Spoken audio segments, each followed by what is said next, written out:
네, 오늘도 나라와 민족을 위해 기도하는 이 자리에 오신 여러분을 주님의 이름으로 환영합니다. 우리가 기도하기 앞서서 잠시 말씀을 나눌 텐데요. 우리 각자에게 맞춤형의 은혜 줄 줄로 믿습니다.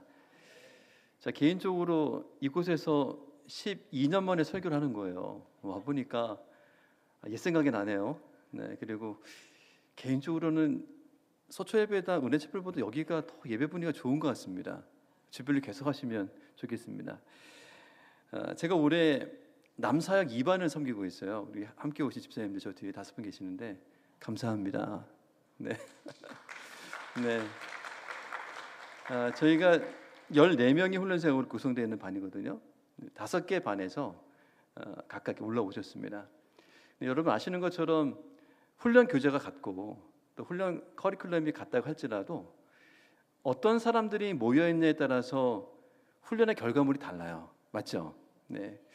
그래서 각각 반에서 올라오신 분들을 보면 면면이 다 다릅니다. 그래서 사역 훈련을 지도하는 목사 입장에서는 가장 첫 번째 목표가 무엇이냐? 새로운 공동체를 만들어야 된다. 무엇을 만든다고요? 새로운 공동체를 만들어야 된다. 이게 첫 번째 사명이죠. 그래서 제가 어떻게 지도를 하냐면 오리엔테이션 시간에 조편성을 알려줍니다. 저희가 4개 조로 편성이 되어 있고요. 그러면서 조를 편성할 때 한 반에서 올라온 분들이 편중되지 않도록 골고루 이렇게 집어넣어요.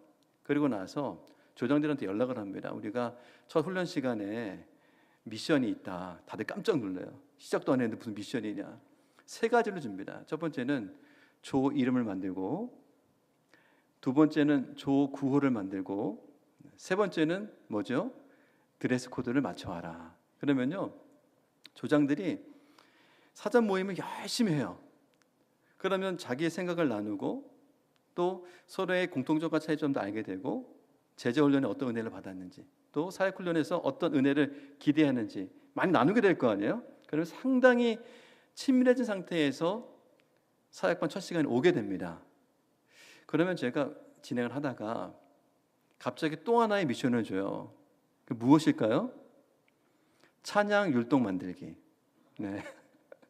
아주 흥겨운 찬양을 함께 부르고 나서 자 지금부터 1조는 1절, 2조는 2절 가지고 율동을 만드세요. 그러면 막 난리가 납니다. 시간 조금밖에 안 줘요. 그러면 누군가 주도적인 사람이 막 앞장서 갖고 이렇게 해보자 저렇게 해보자 그러면 율동을 만듭니다. 그러면 이제 제가 기타 반주를 하고 찬양 시작합니다. 그럼 1절부터 1조 일어나서 막 율동을 해요. 여러분 난리가 납니다. 네. 여기 증인들 저기 앉아 계시네요. 그래요 안 그래요? 네. 그러면 그 시간에 굉장히 친해지고 친밀도가 높아집니다. 그래서 사역훈련에 첫 출발을 할 때 서로가 사랑의 관계 안에서 신뢰의 분위기를 만들어가는 그것이 훈련의 첫 번째 목표가 되는 것이죠. 우리 사랑하는 성도 여러분, 저희 반 한번 오고 싶으시죠? 안 됩니다. 제자반 사역반은 닫힌 공동체이기 때문에 들어올 수는 없지만 그런 저희들 안에 이야기를 들려드렸어요. 여러분 이와 같이 새로운 공동체를 만들 때는요 분명한 목표가 필요하고 세밀한 전략이 필요한 것입니다. 오늘 본문에서도 동일한 원리들을 발견할 수가 있어요. 사도 바울이 지금 로마 감옥에 갇혀서 에베소 교회에 편지를 쓰고 있는데 바울의 관심이 무엇이냐면 이제 새롭게 형성된 초대교회 에베소 교회를 비롯한 소아시아 지역에 많은 교회들이 있는데 그 새로운 공동체인 교회가 어떻게 구성되어 있고 또 이 교회가 어떻게 세워져야 되는지 그 원리들을 알려주고 싶었던 겁니다. 그래서 제가 여러분과 함께 그것들을 잠시 나누려고 합니다. 먼저 우리가 본문에서 주목해야 되는 단어가 하나 있어요. 무엇일까요? 부르심입니다. 뭐라고요? 부르심. 부르심 그러면 우리가 떠오르는 찬양이 있죠? 어떤 찬양이 떠오릅니까? 하나님의 부르심. 하나님의 부르심에는 후회하심이 없네라고 시작되는 찬양이 있습니다. 손경민 목사님께서 작사 작곡한 곡인데요. 로마서 11장 29절 말씀을 가사로 갖고 오신 거예요. 하나님의 은사와 부르심에는 후회하심이 없느니라. 그 말씀을 가지고 이 찬양을 만들었어요. 여러분 오늘 본문에 부르심이라는 단어가 3번 나옵니다. 찾아볼까요? 1절에 부르심에 합당한 일, 이렇게 나오고요. 4절에 보시면 너희가 부르심이 한 소망 안에서 부르심을 받았느니라. 2번 나오죠. 총 3번 부르심이라고 하는 단어가 본문에 등장하고 있습니다. 여러분, 그렇다면 부르심이라고 하는 단어의 의미가 무엇일까요? 부르심. 이 단어는요, 기본적으로 이름을 부른다 또는 초대한다 이런 의미로 사용됩니다. 그런데 오늘 본문에서 이 부르다는 말이 수동태로 쓰였어요. 어떻게 해요? 수동태. 그러니까 누군가가 우리를 부르셨다 이런 의미로 사용되는 겁니다. 그러면 누가 우리를 부르셨고 누가 우리를 이렇게 공동체로 만드셨을까요? 그것은 바로 하나님이 우리를 교회로 부르셨다 이런 의미인 것입니다. 여러분, 우리가 잘 아는 헬라어 단어가 있어요. 에클레시아 들어보셨어요? 에클레시아, 교회라고 하는 단어인데 이 단어가 에크, 밖으로, 클레오, 불러냈다는 뜻입니다. 하나님께서 세상에 있는 많은 사람들 가운데 하나님의 백성들을 교회로 불러내셨다 이런 의미가 됩니다. 자, 오늘의 본문에 수록된 이 에베소서가요, 교회론에 있어서 굉장히 중요한 말씀인데 제가 앞에서도 잠깐 말씀드렸습니다만 사도 바울이 지금 어디에 있어요? 로마 감옥에 갇혀 있습니다. 뭐 사실은 투옥돼 있다기보다는 가택연금 상태로 삶이 좀 불편한 그런 상황이 있었던 것이죠. 그러니까 로마 병사들이 지키고 있었습니다만 사람을 만난다거나 편지를 보낸다거나 하는 것들이 불편하지 않은 그 상황 속에 바울이 있었습니다. 그래서 바울이 감옥에 있을 때 4개의 편지를 쓰죠. 여러분 알고 계십니까? 에베소서, 골로새서, 빌립보서, 빌레몬서 이 4권의 편지를 쓰게 됩니다. 그래서 이 편지를 뭐라고 부르냐면 옥중서신이라고 부르죠. 옥중서신. 네. 여러분 처음 듣는 것처럼 하시면 제가 곤란해집니다. 좀 반응을 해주셔야 돼요. 네. 옥중서신 4권인데 첫 글자를 따가지고 이렇게 부르죠. 에골빌빌. 옥중서신은 에골빌빌이다 이렇게 합니다. 쉽게 외우려면 에고 빌빌거리네 이러면 됩니다. 에골빌빌.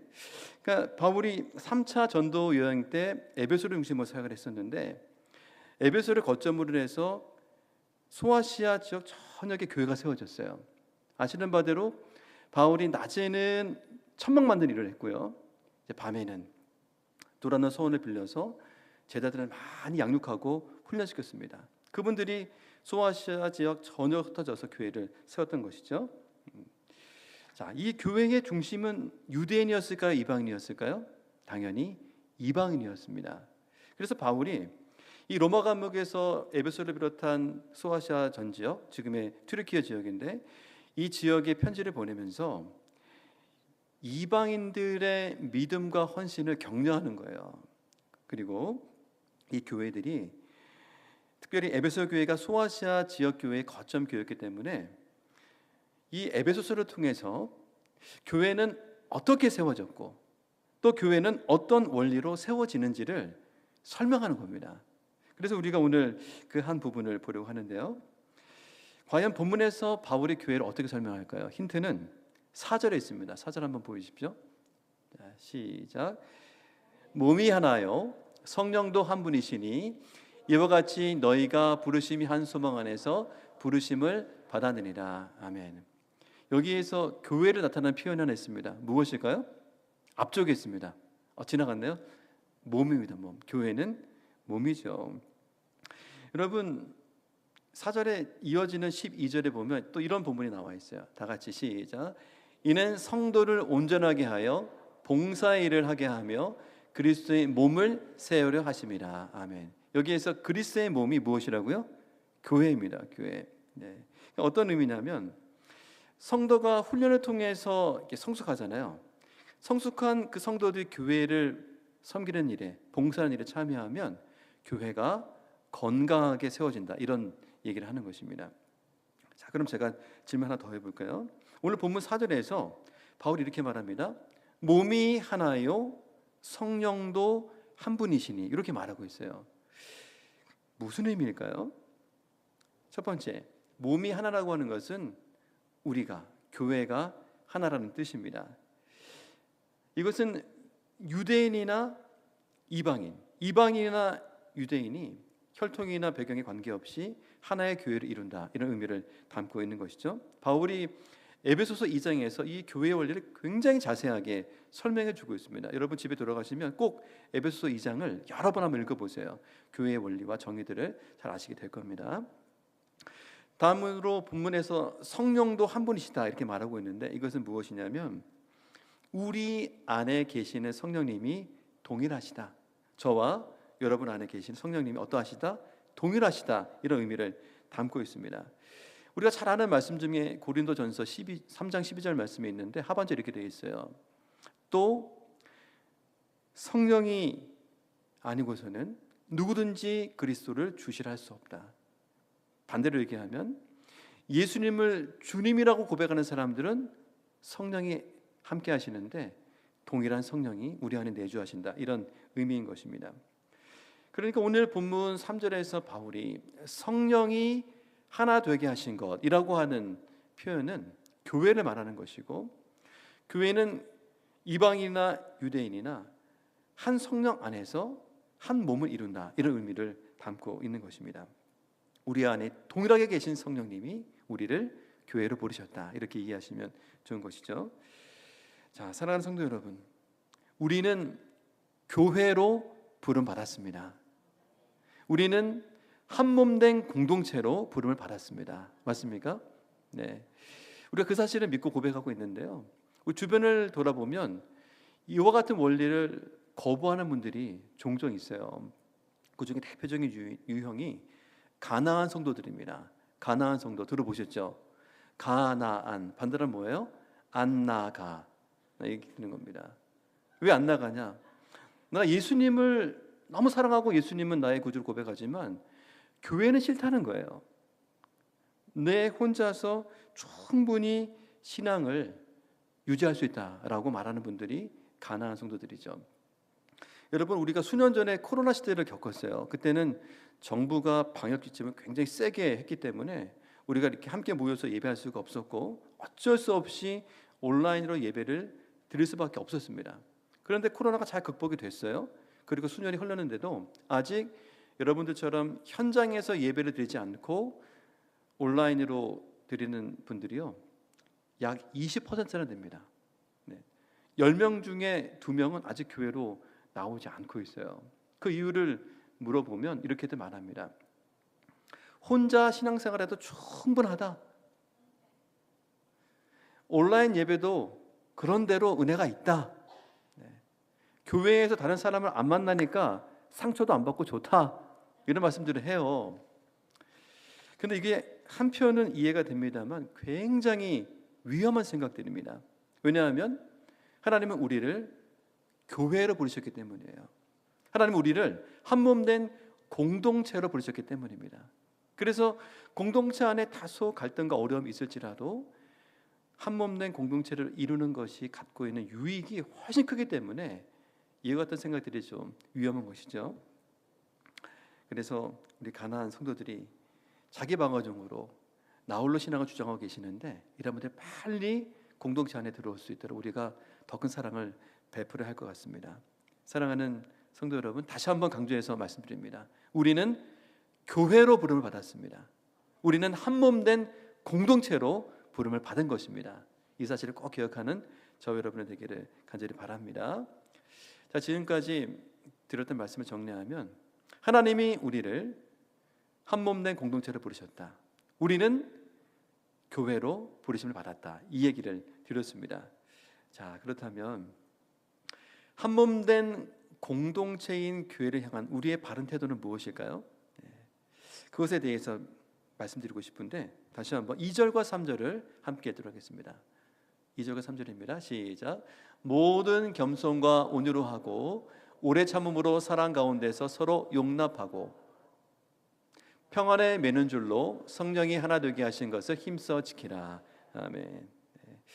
바울은 우리에게 무엇을 요청합니까? 성령이 하나 되게 하신 것을 어떻게 하라?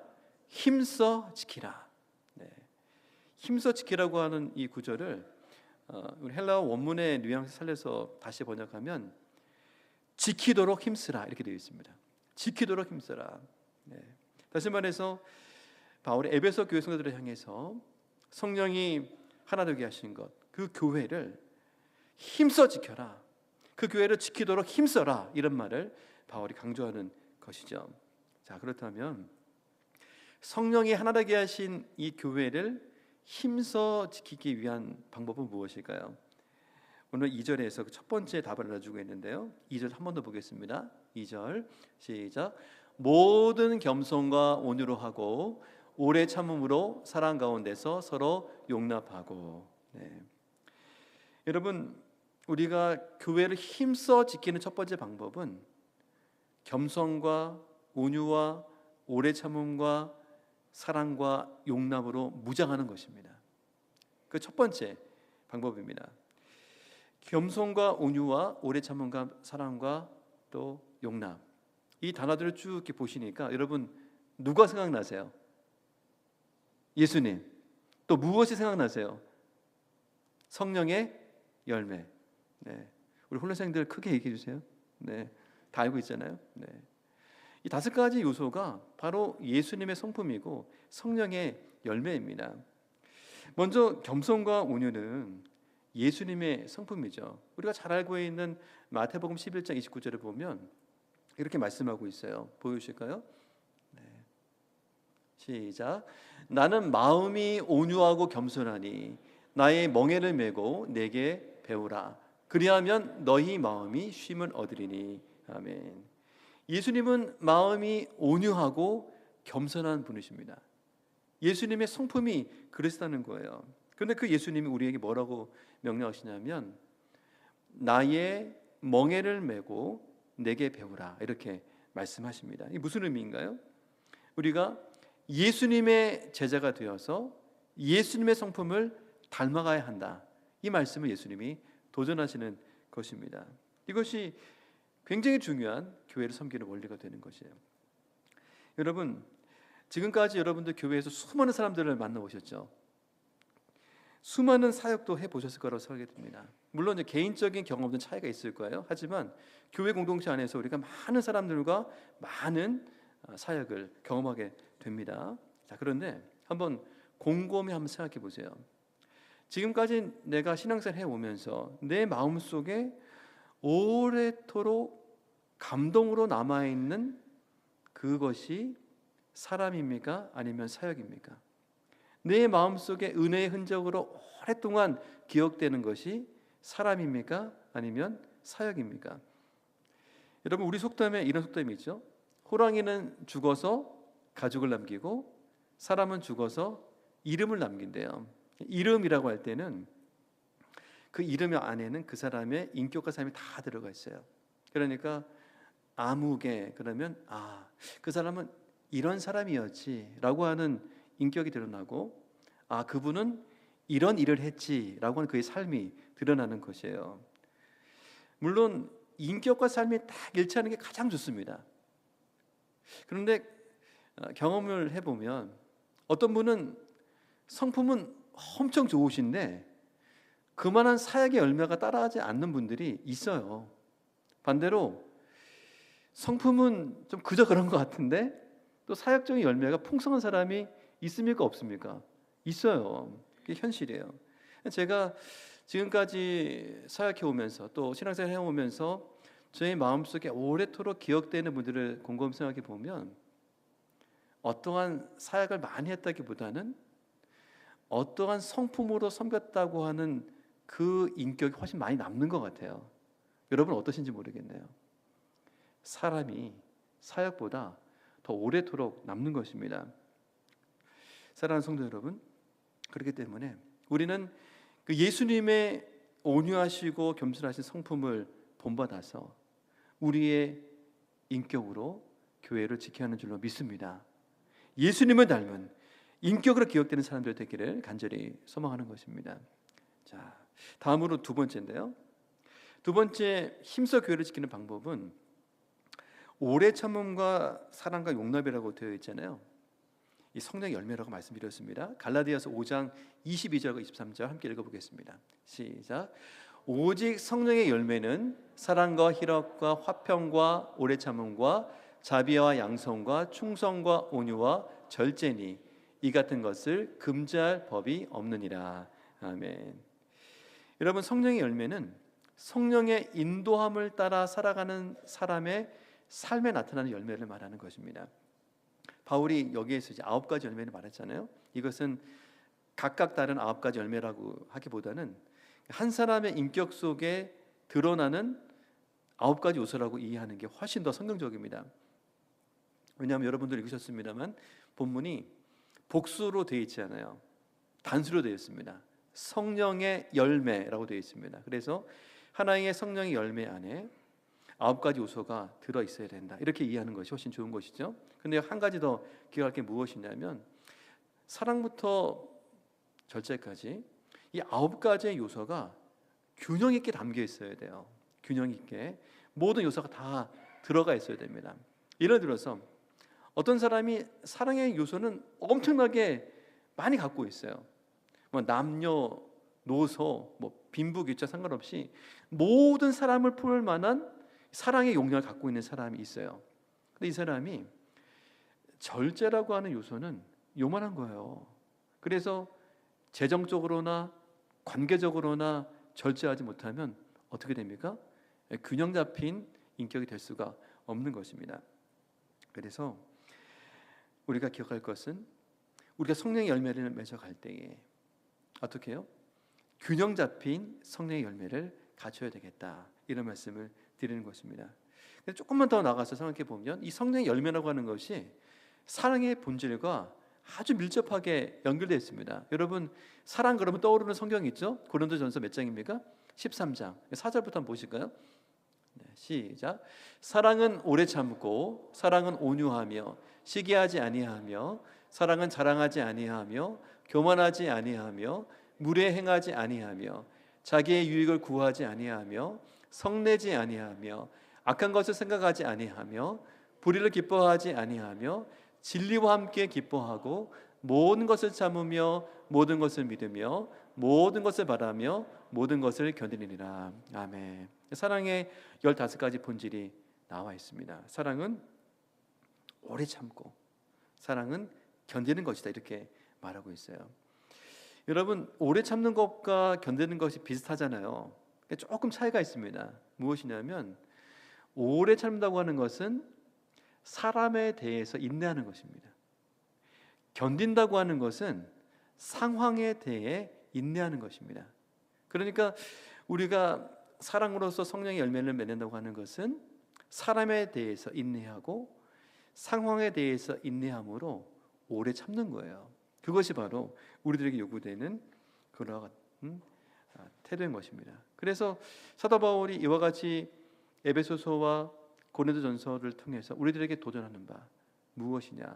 우리가 오래 참음으로 성령의 열매를 맺어가며 교회를 지켜야 한다는 것입니다.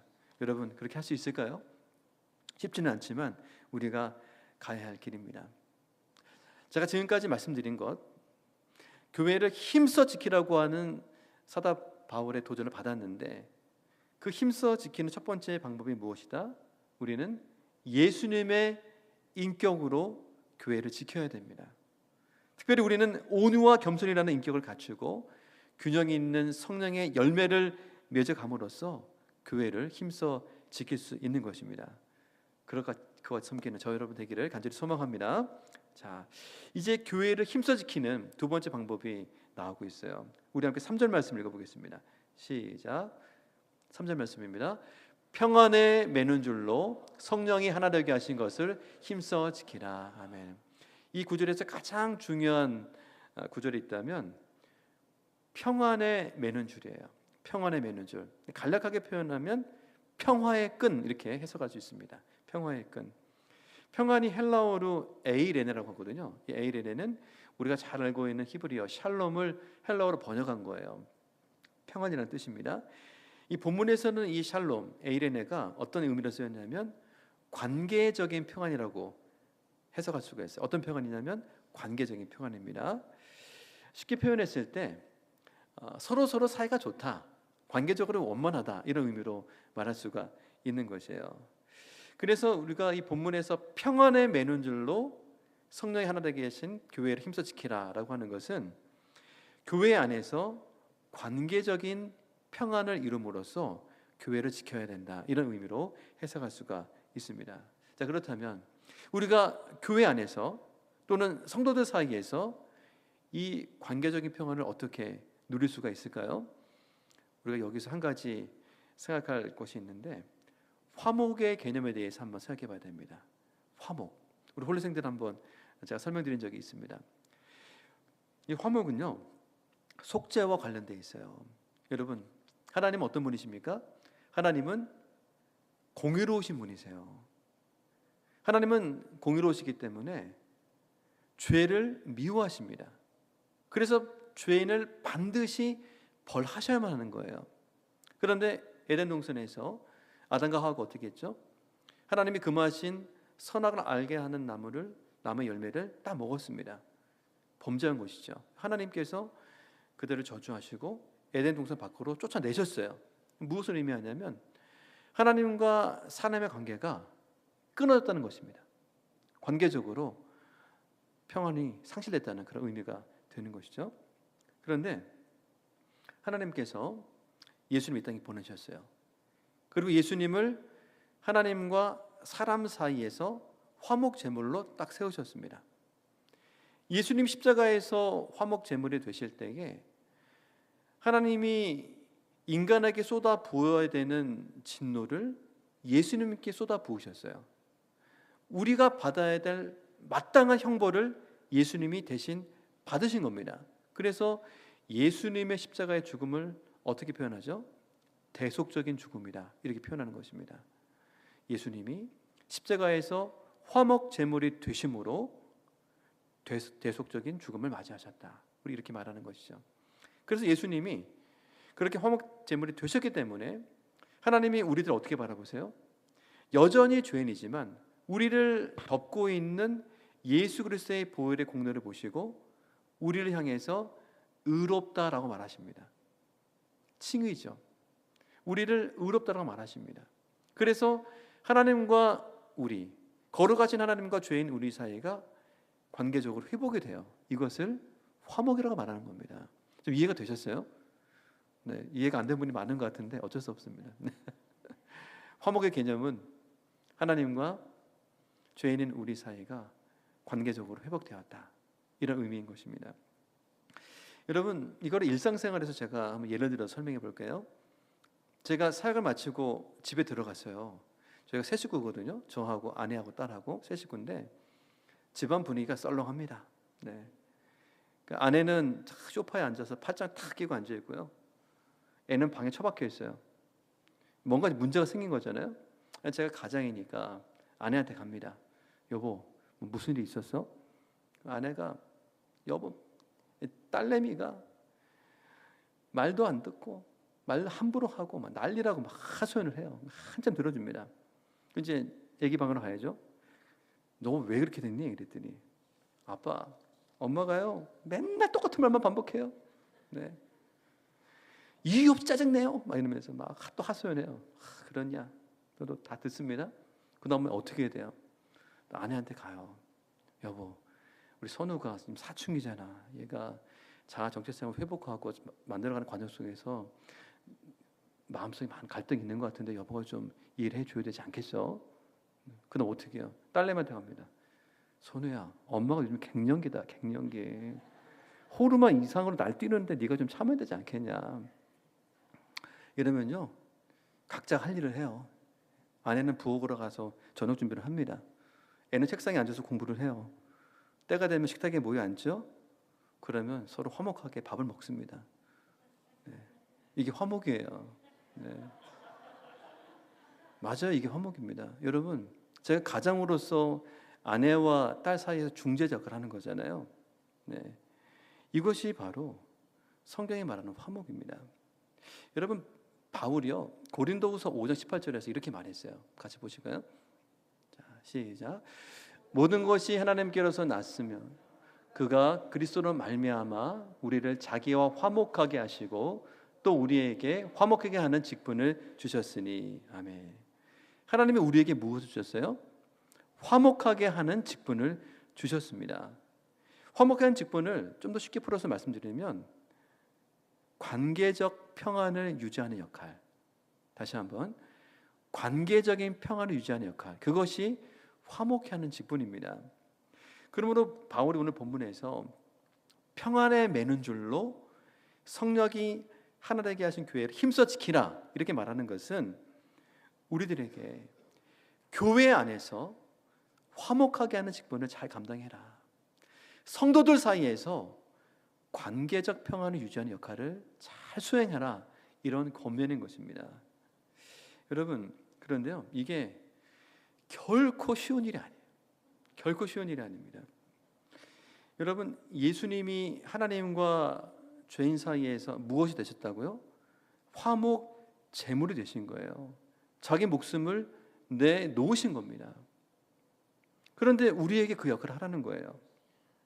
우리도 관계적으로 어려움을 겪고 있는 성도들이 있다면 그 사이에 들어가서 자기 죽음을 선언하고 화목의 제물이 되라는 거예요. 이것이 얼마나 어려운 일입니까? 자발적 고난을 선택하라는 뜻입니다. 자기 죽음을 선언하라는 뜻입니다. 상처를 받으라는 의미입니다. 결코 쉬운 일이 아니잖아요. 그럼에도 불구하고 왜 우리는 이렇게 해야 될까요? 그것은 바로 우리가 예수님의 제자이기 때문입니다.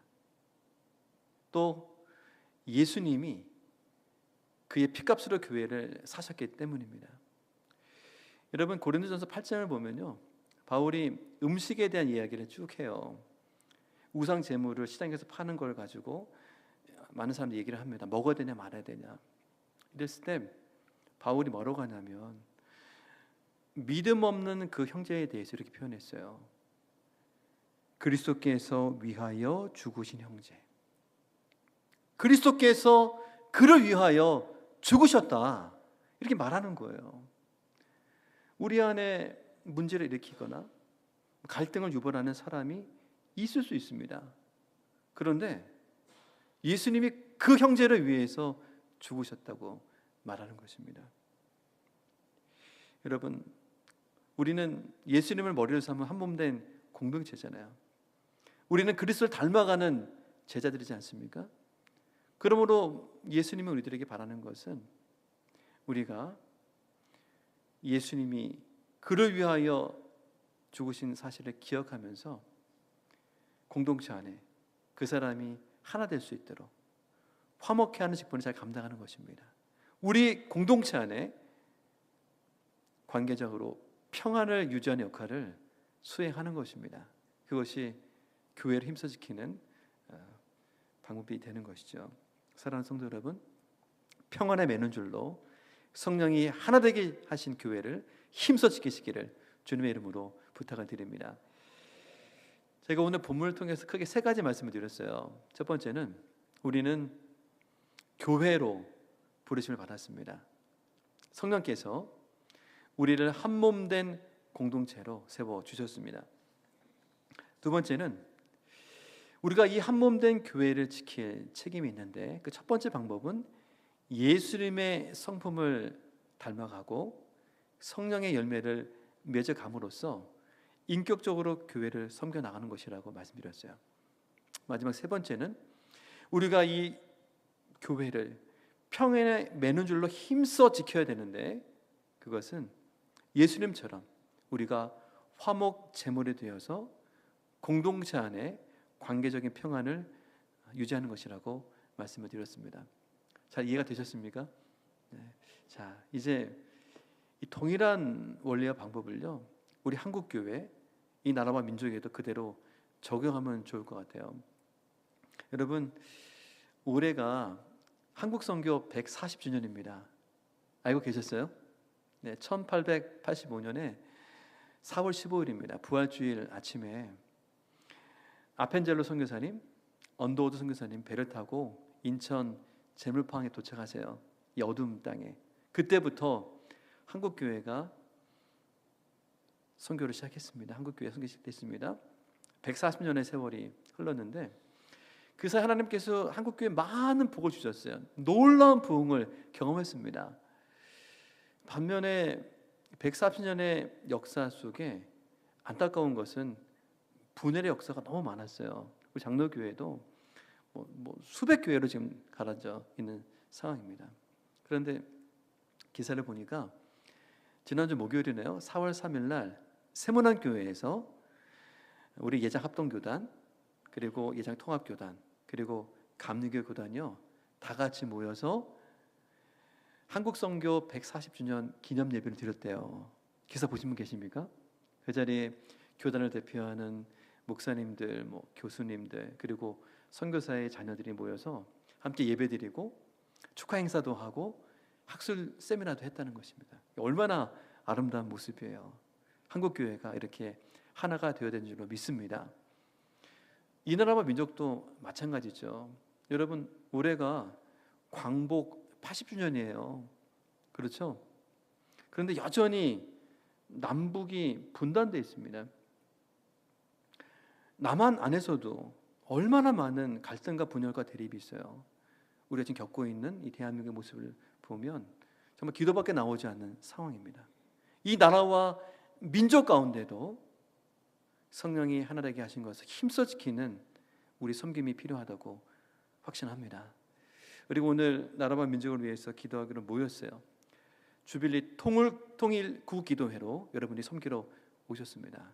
아무쪼록 바라는 것은 여러분들이 이 자리를 지킴으로써 성령이 하나 되게 하신 교회, 성령이 하나 되게 하신 한국교회, 성령이 하나 되게 하신 대한민국을 위해서 힘써주기를 부탁드립니다.